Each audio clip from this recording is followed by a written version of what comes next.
Cohen, Dolphins senior columnist, joining me today on Wednesday afternoon, right after your tennis match. How'd it go? I have to ask you. My tennis game's okay. It's okay? It's okay. Better than Joe Rose? It's okay. It's hard to dodge the raindrops, though. Remember that. I know Joe talks a better game than you. Joe's good. Joe's pretty good? Yeah, he'll drop shot you to death. And then smile after and the then shot. laugh about it. And then smile. He's no fun. I'm sure you could hear it a mile away. Yeah, you can. Yeah. You can. Well, the Dolphins were just finishing up today. OTA, I believe, practice number 9 inside the bubble. And with all the rain South Florida's had, it seems like the water behind my house is up about 10 feet. It seems like everywhere. So the Dolphins have been indoors for the past couple of days. But it's been fun to watch. I know you were out for 3 practices so far that the media were able to cover and talk to the players and coaches afterwards. What's your sense of where the Dolphins are? Understandably, only helmets, kind of like the Pajama Olympics. But the one takeaway I have, and I want to see if it's the same for you, is that it seems like the continuity of this team, the pace of this team, the tempo that they practice with is pretty good without having any contact. And I think that the execution on both sides, one day it's offense, one day it's defense. But I wanted to get your visual on what you see from this Dolphin team. Well, you clearly see and embrace the fact that this is the second season under Adam Gase. All I have to do really, John, is compare it to last year at this time, and everybody's their heads were spinning. They were trying to learn the playbook. They were trying to understand the culture. They were trying to understand what the priorities are. And what you have now is a much more comfortable team that understands what the priorities are. They understand the objectives. They understand the expectations. And because of that, they're much more comfortable in just about everything they do. Adam Gase pointed out to us the other day that he's getting questions this year, the why questions and the, take this to another level questions. Whereas last year the questions were, what does this symbol mean? What does this play mean? Where do I go here? And they're so much further along, and so many players are back from last year that the entire culture and environment is much more comfortable, much more confident. It's something that you can get from the players when we talk to every day. You get from the coaches. You understand that this is totally different this year, and I think it's to the betterment of the Dolphins. I think terminology probably was a big hurdle, an obstacle last year for the Miami Dolphins at this point. New offensive scheme, new defensive scheme, same special team scheme, but when you're out in just helmets, it's tough to go at 80, 90% and be able to not think while you're doing something. You want to be able to run, and you want to be able to adjust and be athletic instead of thinking about, is this 10 yards? Is this 12 yards? Is this the right angle of attack for a running back or a linebacker? It seems like that's all out the window this year. Yeah, it is. And what's easier for me to gauge during OTAs are the skill players. Obviously, the linemen you look at, and they're not in pads. It's tough, although I can tell you that I had my binoculars on Charles Harris the other day. Quick, isn't he? Getting blocked by Laramie Tunsil, or trying to be blocked by Laramie Tunsil. And I saw him whiz past Tunsil before Tunsil could pick up his head. And I'm saying, I'm not sure I need pads to see that and to understand what that means. But for the most part, it's the skilled players that you can really, the Devontae Parker, who's playing at a different speed than he was last year. Those are the type of players you can really evaluate and gauge without pads. The rest, until we see them in training camp, we really won't know for sure. If you're watching on Periscope, you can send your questions in already. Chilltown FinFan AC. All right, you're Chilltown. The best. You're the best. And let's talk about the best. One of those articles that you were writing, I believe it was yesterday, about position battles and breakdowns coming out this morning. There's not a whole lot to pick and choose from on this roster right now. Well, certainly when you compare it to past years and past regimes, when we went into training camp with a dozen starting positions open and not knowing how things were going to play out, whether it was at quarterback or running back or whatever. I put together my imaginary depth chart the other day, to see how comfortable I am and where things stand. And lo and behold, I've got, 17 of the starting jobs pretty well set. I've got 4 areas I wrote about in my column. One area is the starting cornerback job opposite Byron Maxwell. I believe that's wide open right now. I think Lippett and Xavier Howard, are the two guys that we're going to watch most closely in training camp. Then you have the slot position where Bobby McCain started all the games last year, but he's getting pushed from several areas, and it's clear the Dolphins need to see more out of him. Offensive guard. I expect Jermon Bushrod to start at one guard position. The other guard position is wide open, and what's good is there are 4 or 5 really good possible options at guard, and the other spot is linebacker. You've got Kiko, you've got Lawrence Timmons. We don't know about Cohen. We don't know about McMillan, the rookie. There's a couple of intriguing young players who have paid their dues, the Mike Hulls of the world. So those are the areas where I envision the too close to calls as far as who's going to start on opening day, who's going to be first team in training camp. But when you look at the entire body of work of this team, there's a lot already settled, and I think that's good for continuity. It's good for confidence. There's a lot of positives in that. Let's talk about that cornerback position for a minute, Okay, because I believe that there's some challenging prospects, and they're in a position that if they were hit by injury, they're going to have players that now have experience and now have some depth at the position. Where last year, when Howard went down, he was raw, but you were counting on him to play, and behind him was Tony Lippett with virtually zero experience at the cornerback position. Now you have a guy with a year underneath his belt that doesn't really get flustered switching from one side to the other. If Byron Maxwell happened to go out for a 5-game stretch again, or a 4-game stretch, whatever he was hit or miss during the 2016 season, I think that's where you gain some depth and flexibility at that position this year. Yeah, my line is, the bad news is the Dolphins have 2 young cornerbacks capable of starting on the other side. The good news is the Dolphins have 2 young cornerbacks capable of starting on the other side. I look at Xavier Howard, and Lippett right now is pretty close to even. Howard showed me a lot of good things last year when he was healthy. Lippett really progressed, had a couple of nice picks, has had a real good offseason. I look at those two right now as too close to call, and that's good news for the Dolphins. You can't have enough quality young cornerbacks, and then when you throw in Tankersley, the draft choice out of Clemson, you see that they're really taking care of a position that you can't have too many of. And the one thing that he brings, the rookie out of Clemson, is speed. This guy can turn and run and adjust to the football and react to the football when it's up in the air. I saw that a couple of times today inside the bubble, where this guy can read and react and has that catch-up speed in case he gets beat. And I feel sorry for him a little bit, because it seems like every time he's on the outside, it's not Devontae Parker, who he matches up size-wise pretty good. It's Akeem Grant. If you take one false step and he's on a go route, you're trailing, and you need that speed to come back and catch up. So moving from outside to inside, that slot cornerback, you mentioned Bobby McCain virtually got all the snaps last year on the inside in game time situations. This year, probably the same, but we've seen Michael Thomas get some work on the inside, not only at safety, but at the inside slot corner.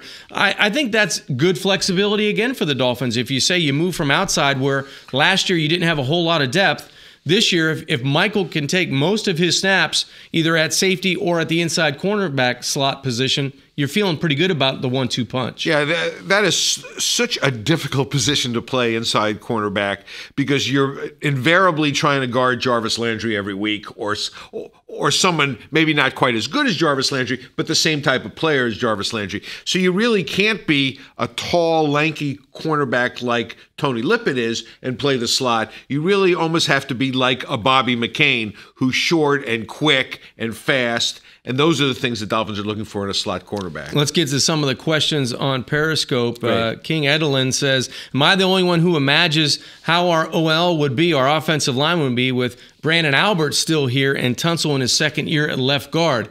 I think this is the natural progression for Laramie Tunsil, because I think he's going to start for the Miami Dolphins at left guard if their projections are accurate for the next 10 years, barring injury.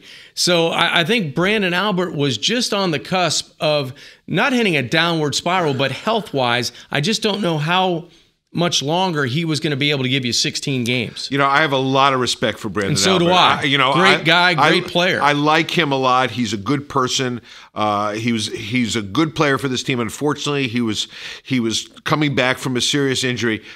But let's be realistic here. Laramie Tunsil is a stud, and he is young and in great physical condition, and he is made for left tackle. And I think we're going to see a significant upgrade at left tackle this year. And I think Laramie Tunsil will never play another down at guard again if the Dolphins have their way. I think he's your left tackle of the present and left tackle of the future. So in my dream scenario on this offensive line, certainly Mike Pouncey's healthy at center, but Laramie Tunsil is my left tackle. One of the other questions, it comes from Julimar Ortiz. Which undrafted player has impressed you the most? For me, I would think it would have to be Drew Morgan, one of those guys at wide receiver, because it seems like the media, when we watch practice, we're only getting one sliver of the practices that week. But he always seems to catch the football, get upfield. He's a guy that seems to be counted on right now. Yeah, he is, and again, it's very difficult to judge during OTAs before training camp. Guys that aren't on our radar at all right now, as far as the undrafted rookies, will be on our radar in training camp. I wrote about Morgan the other day. The next pass I see him drop will be the first one, and that's true. And I'm not trying to downgrade him. He's certainly a good young player. Every year I see players like him come along, and they, we saw Chris Hogan here a few years ago. 7-Eleven was open all day, and now he's open for other teams. For Tom Brady. That's right. He's open for, and he had a great year for the Patriots. So you never know how these guys are going to evolve. Another question at the wide receiver position, Andy. How big of a year is this for Leonte Carroo? I think it's an important year for Leonte Carroo. He happens to be in a position where the Dolphins are loaded. Their top three players, Parker, Landry, and Stills, are pretty secure in their role. So really, his best case scenario, assuming everybody stays healthy, is that he's playing for the fourth spot. Last year he really didn't earn the fourth spot. There were a couple of other players that got some playing time. This year he has a different kind of an attitude. He's in better shape. He sees the price that the other three players pay to be in the position that they're in. And I like his mindset right now. I think he has a chance to be a good player. There's a reason the Dolphins took him in the third round. There's a reason they traded up to get him. And I think we're going to see those reasons. It just happens to be in a position where the Dolphins are loaded right now. I like his skill set. I like him on the inside slot. He's got that body that you have to fight through to get to the football. But two other names I would throw in there. Rashawn Scott seems like he's progressing very nicely on the outside. We say a lot about Drew Morgan, but I think Scott's one of those guys from last year to this year has improved significantly. And I think a guy that could copy his roadmap is a former outside receiver in Malcolm Lewis. I think he can take the same roadmap as Scott. Last year, probably practice roster, maybe getting some playing time if there's injury. And then that next year, you may see a big jump. Both of those guys have impressed me so far. And don't forget about Isaiah Ford. That's right, Isaiah Ford. That's right. He's probably more of a slot receiver, I would think. He's mix and match. A little bit like Rashawn Scott, but more probably like Carroo. Yeah, they're going to be, it's going to be really challenging cutting down this wide receiver group. I know there's going to be one day now, because the cuts are all one at a time, that 37 players go. You go from 90 to 53 on one day. That's going to be a difficult day in the NFL. It is. And that's something that's unusual, I think, for the coaches. I believe that they were always in a quandary about that fourth preseason game. I don't want to play a starter at a position because we're short at that position, because we've already let go maybe a couple wide receivers or an offensive tackle, and we're going to project our sixth or seventh offensive tackle. We don't want to get him 4 quarters of work in the fourth preseason game. So you're going to have over probably 1,200 players that are out of work on one day, but they're going to get a lot of work in that last game. Right. It's also going to test the personnel departments of every team. That's right. Because they're going, comparing 1,200 players and seeing which ones are better than our 53rd, 52nd, 51st guy on the roster. All right, here we go. Black Man Game says, look at this team is set for 17, meaning Ryan Tannehill. Would you agree? Would you agree that this team is not perfectly set, but in better position for Ryan Tannehill this season? Oh, definitely. Just getting Julius Thomas at tight end, he is, he has a chance to really make a difference in this offense. You can talk about Jordan Cameron and the things that he didn't do and the injury problems he had, but the bottom line is the Dolphins just didn't have that big play stretch the field tight end. They've got it in this guy. He's healthy. Watching him in practice, there are some plays that looks like a man against boys out there. He's big. He's physical. He's fast. He's got great hands.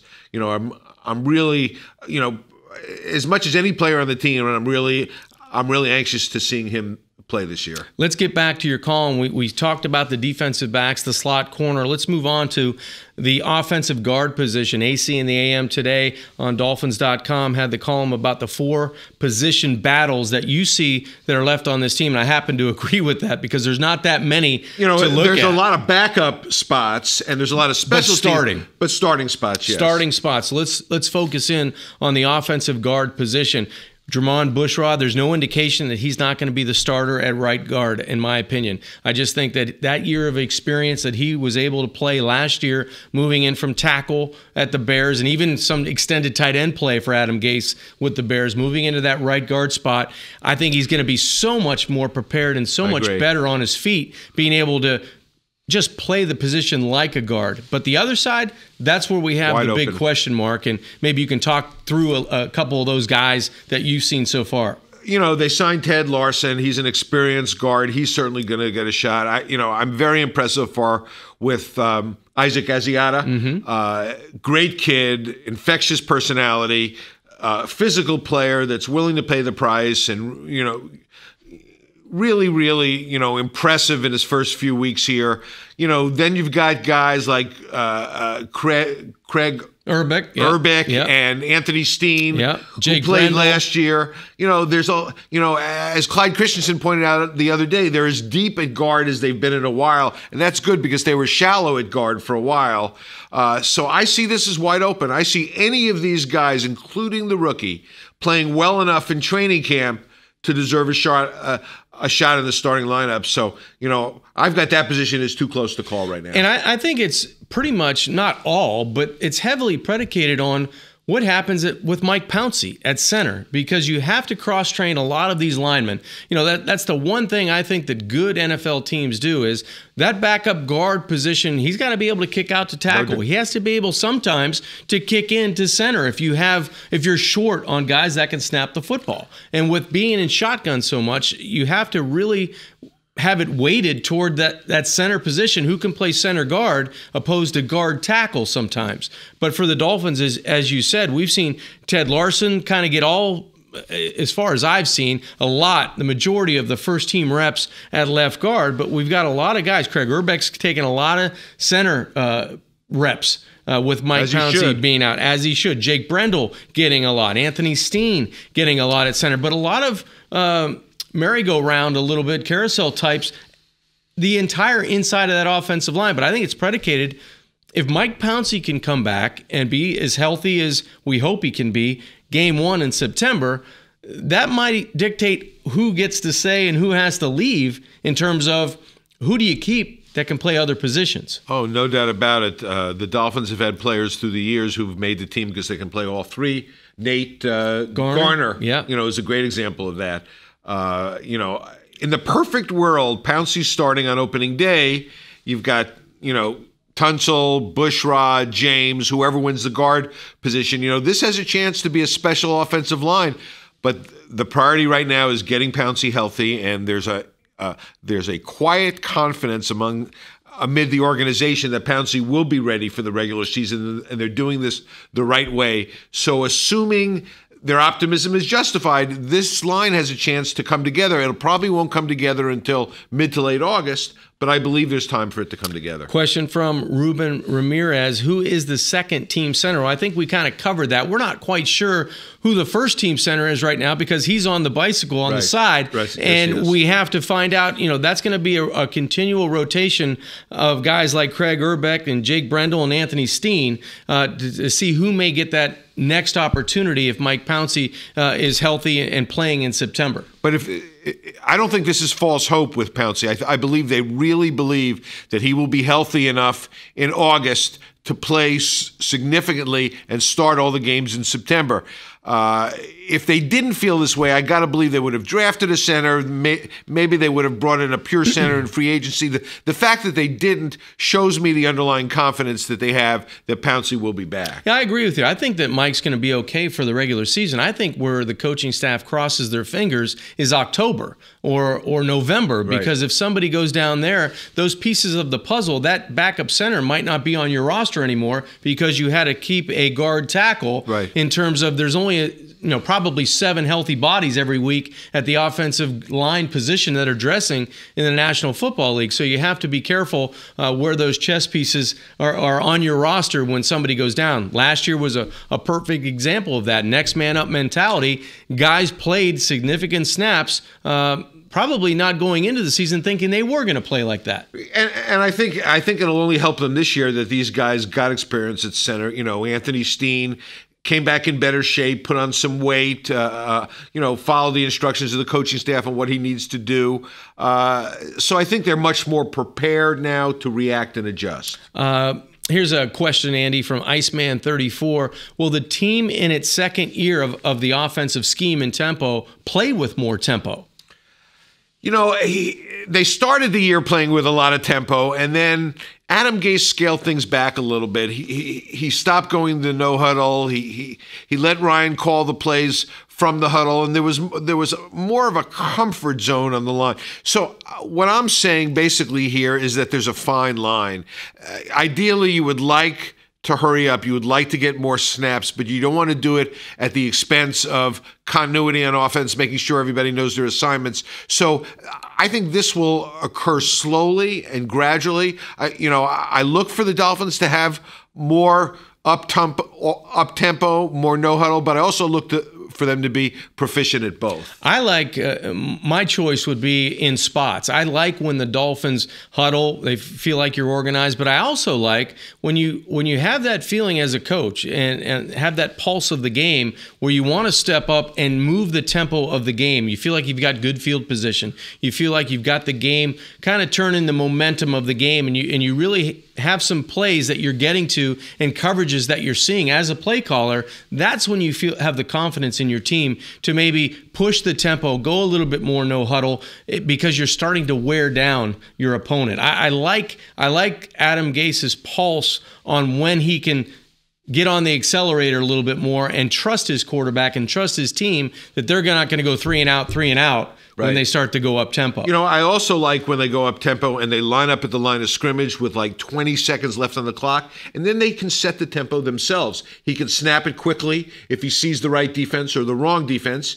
He can take his time and go to the end of the clock and audible out of a play. So I like that look too. Let's go to that 4th position battle that you wrote, AC in the AM, the column today. 4 position battles. We're pretty much talking about starting position battles, and that's at linebacker. A position not of strength, I believe, last year. There's so many injuries, getting guys off other rosters, off the street, not only there, but at safety at certain times for the Miami Dolphins. But this year, Kiko Alonso healthy. You go out and you get Lawrence Timmons, a guy that's missed 2 games in 12 years for the Pittsburgh Steelers. You feel like if you get a healthy Congemi, which is probably a question mark, as is Mike Pouncey at center, but probably more with Koa just because he hasn't played a whole lot in the last couple of years. He's played well, but he hasn't played a lot of snaps. You feel like if he's healthy, boy, you've got a chance now with a rookie in McMillan to be able to have some solid linebacking play. Well, they took him in the second round for a reason. He led Ohio State in tackles back-to-back years. He was captain of their defense. There's really nothing not to like about this young man. He's going to be in the mix. They're going to give him every opportunity to see significant playing time. So while a lot of defenses this team plays only calls for 2 linebackers on the field, whether it's the nickel or whatever, you're going to see some 3 linebackers too, because that's their base defense. And who that 3rd linebacker is and how they interchange them, interchanging is interesting too, because Matt Burke's talking about, I don't want to isolate guys saying he's a middle linebacker. He's an outside linebacker. He's a will. You want to make guys as flexible so they're interchangeable. And I think that's what they're doing with their linebackers as well. Another guy to watch closely is Mike Hull. No one ever gives this young man a chance. I've been a fan of his since they signed him as an undrafted rookie. He led the Big Ten in tackles his senior year at Penn State. Just a great kid with excellent instincts. Looks like he put on a little weight. He's going to be in the mix. I'm not predicting stardom for him, but just another guy to pay attention to and know that he's going to be in the mix. Well, he's always around the football, and he's become a valuable piece of this football team, not only being able to be the next man up and play significant snaps, but like Neville Hewitt, a guy that we sometimes forget to mention. Right. Special teams is significant for both of those players. Yeah, it is, and they're two of Rizzi's core guys, and the fact that they're two of Rizzi's core guys tells you that their position on the team is relatively secure. It is, and that's another thing you talk about. How much can you do if you're a cusp linebacker, you're the fourth, fifth, sixth guy. Same way with defensive back. If you're not starting, but you're potentially the backup safety and possibly a backup at slot corner, if you get one injury, that really reduces what you can do on special teams. It adds to the plate, and you have to have players that are rookies and second-year guys and potentially some third-year guys that can accept that challenge. Yeah, we saw that last year with the next man up philosophy. The next man up may have moved into the starting lineup. Well, what happens to his hole on special teams? That's right. Then another next man up has to be there to fill his hole on special teams. Question from Joey B. Donuts, one of those positions. Joey B's asking, where does Tony Lippett fit in? I think he fits in quite nicely. Oh, yeah, this is a guy that's going to get some snaps. He's going to play some snaps at corner. He's going to challenge the start, number one. But if he doesn't get that starting assignment, you will see him on the field. You will see him probably ramp up more on special teams, but he'll be in and out, I think, at corner. Oh, yeah, and to see the difference in him from year one when he was trying to when he was a wide receiver in Michigan State and he was trying to learn the cornerback position with the Dolphins, which is why they drafted him, to see where he is today, the difference is really incredible. He's so much more confident. He's making so many more plays. He's a cornerback now. He's no longer a receiver trying to play cornerback. He's legitimately a cornerback. Question from Henry Hill. Remember, you can send in your questions at Periscope at the bottom of the page. Henry Hill says, has the weather affected practice? I know it's affected my golf game. I don't know about your tennis. It's definitely affected my range time. I'm about ready to get out of here. Now I have to stay and work.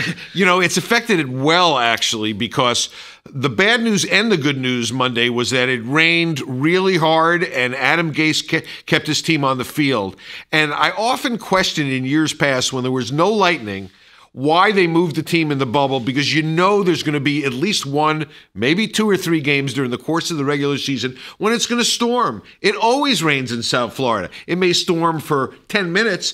So I think the practice that they had was good. It was good for keeping their feet, just working on how they adjust their play calling during the rain. I like the fact, I don't like the fact that it's been pouring every day, but I like the fact that they worked out in pretty close to a monsoon on Monday in the practice field. I can tell you they won't play in any rain a lot worse than they practiced in on Monday. I would bet to wager that they had a meeting specifically on if it rains as bad as we think it's going to rain today, which was Monday, as long as there's not lightning and long as there's not weather that affects us to go in the bubble, we're staying out. This is how we're going to call it, just like a rain game, just like they were playing inside a Hard Rock Stadium against the Arizona Cardinals last year. And you have to be able to prepare that way because there's nothing you can do. You can soak a ball in the bucket of water all you want, but when you're playing, you're taking center quarterback exchanges, you're communicating when it's blowing and the rain's spitting around. That prepares you for something in November. Could be September, could be January, could be any day in South Florida. Yeah, I mean, the bubble could be a crutch, and it's important that, and I think Adam Gase understands that. There are certain days when it's a nice reprieve from the heat, when it's lightning out, but for the most part, I like to see the guys on the practice field. So you've got tomorrow to look forward to. I'm sure you'll be at practice tomorrow. Sure. What are you looking for? What are you hoping to glean off of practice tomorrow in terms of maybe positional battles or writing about a specific?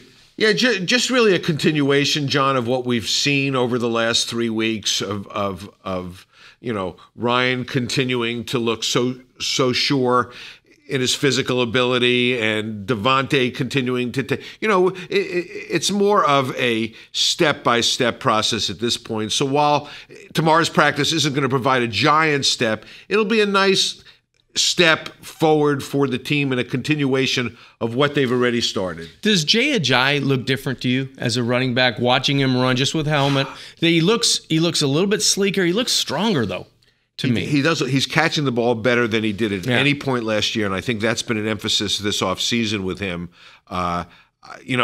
Just the fact that his position on the team is solid now. A year ago at this time, we didn't know if he was going to make the team. We didn't know if he was going to start. They had Arian Foster. We didn't know later in the summer they had Arian Foster. But we didn't know what Jay Ajayi's future. Now we know. Now we know he's going to get the ball 20, 25, hopefully some games 30 times a game. And it changes everything for him. He's so much more confident. He's so much more of a leader. It really is refreshing to see. And that's another position, Andy, that has great depth. That you feel like there's guys that do specific things, but all three, you talk about Williams and Kenyon Drake, they can do a little bit of everything. Yeah, it's not big name depth. They don't have an Arian Foster. Right. But they have two young guys with a tremendous upside and guys who produced last year and they expect to produce again this year. I think running back, as long as those three guys can stay healthy and there's some nice alternatives in addition to them on the roster, they should be in pretty good shape. Yeah, I'm looking forward to watching this offense continue to progress. It seems like they've added some new wrinkles, but they've taken away some things, and I think they're getting to where I think Ryan Tannehill is finally going to take ownership of an offense that he likes, that he feels like he can get things out of, produce big plays. We saw Kenny Stills with the 9 touchdowns last year, a lot of explosive plays, and I think that might be the next thing for Ryan Tannehill, to be able to produce explosive plays but spread those explosives around to different people. Right, I agree with you, and certainly Julius Thomas will be a large factor there, but he has more pieces around him than at any point in his career. And, while it's only the offseason, the regular season is still 3 months away, it's fun to think about the possibilities. Andy, enjoyed it today. That was fun. Thanks for coming in after tennis. I always enjoy, buddy. Always enjoyed. Look forward to seeing you tomorrow. Between the raindrops. I didn't get much in today. That's okay. I'll see you tomorrow at practice, but that's going to do it for the Audible today. Kim's going to be out again on Friday. I think it's Joe Rose and Sam Madison, so they're going to take over the regular time on Friday. But that's going to do it for us. For Andy Cohen, John Congemi, we'll see you Friday.